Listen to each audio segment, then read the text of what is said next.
Ayun na, syempre, camping tayo.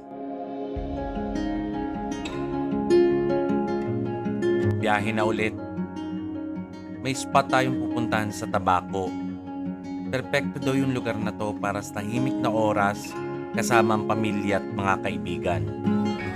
Tanghali na, kaya dumaan muna kami sa Rose Quinalas. Dito na din kami makikita-kita ni Pops, Jano, Chef John at Mads.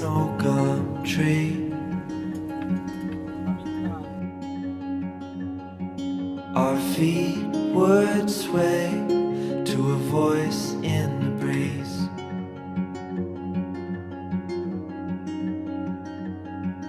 And birds would sing on the Nakarating na rin banks of a kami. narrow stream. Ang ganda ng paligid, bundok at sariwang hangin. Agad-agad kaming nag-set up ng mga tent. Tulong-tulong ang lahat. Alam ng bawat isa ang gagawin.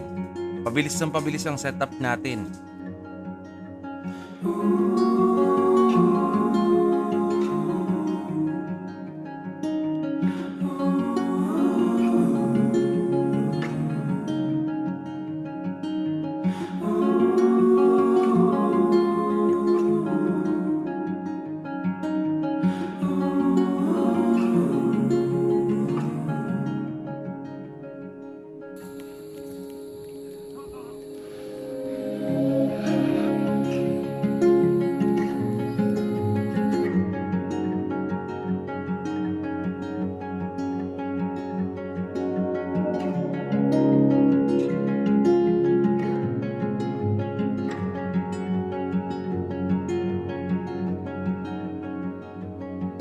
We made our way to a hillside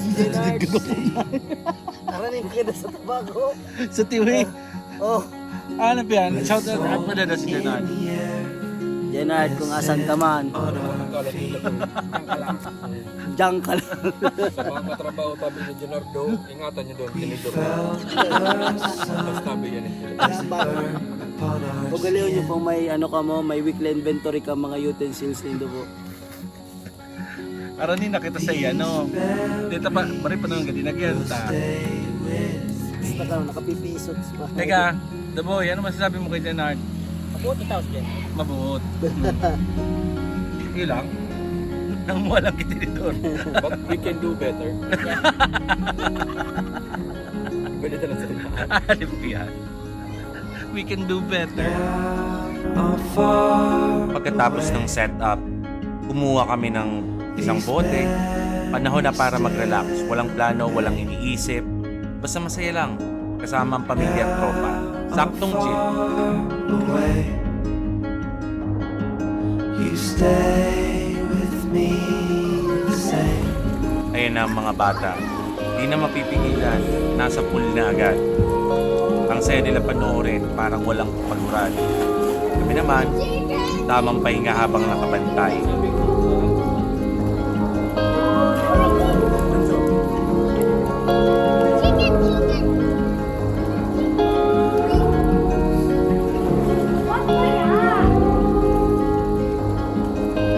Now I'm far away.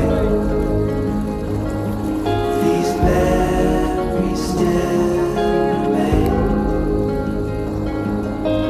Now I'm far away. You stay with me the same. Oras na para magluto. Magluluto kami ng pikadilyo at inihaw na isda. Simple lang, pero sobrang sarap. Lahat busog, lahat masaya.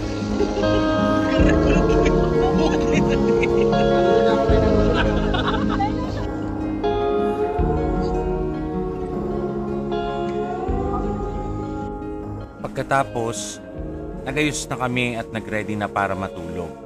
Sobrang saya ng araw, kaya siguradong mahimbing ang tulog. umaga na agad. And guess what? Naliligo na naman ang mga bata. Di na ata sila napapagod. Di ako, kape lang sa gilid habang pinapanood silang nag-i-enjoy. Nasa? Dito?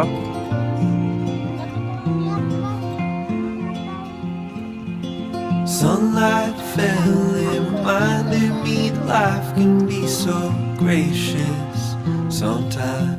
Habang nag-i-empake pa ang lahat, And I ako tamang langoy pa felt rin. everything Di ko pa kayang about iwan ng me was tubig. connected. Sinusulit ang bawat minuto.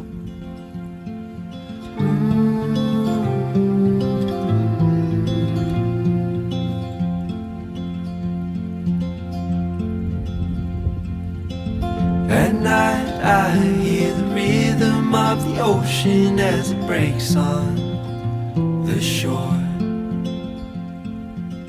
And I think about all the things that Alam niyo, bilang I tatay, am grateful. maraming bagay ang gusto kong ituro sa mga anak ko. Pero sa lahat ng yan, ang pinaka-importante, yung oras at atensyon na ibinibigay ko sa kanila. Keep 'em close to you.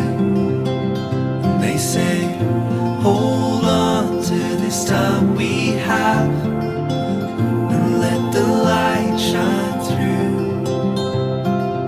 Paalam muna, Camp Suwa Igut. Napakaganda ng karanasan dito at sigurado akong babalik kami dito. Ramdam na ramdam ang katahimikan at sariwang hangin. Siguro ito ay isa sa mga paboritong lugar ng camping.